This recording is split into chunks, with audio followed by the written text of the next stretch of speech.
震度2。Seismic intensity 2. 緊急地震速報。Earthquake early warning. 震度2。浦河沖 Seismic マグニチュード 3.9 最大震度2。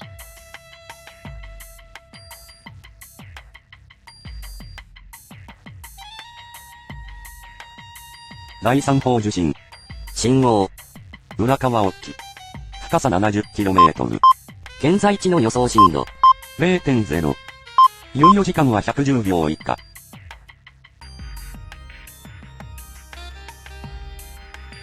震度0、空知、石狩、第4波受震。震央。震度浦河2、沖十勝、日深さ高。60km。現在地の予想震度。0.0。猶予時間は90秒以下。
東京23区付近に S 波が到達します。5、4、3、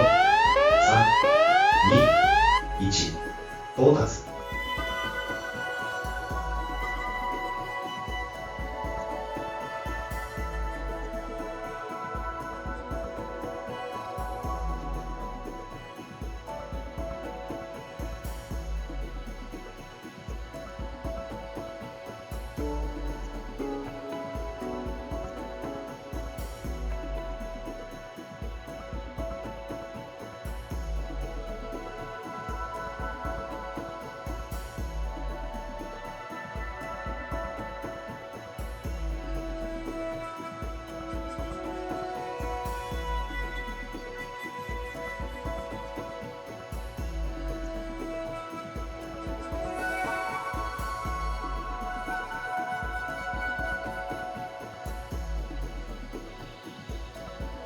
最大震度2の地震が発生しました。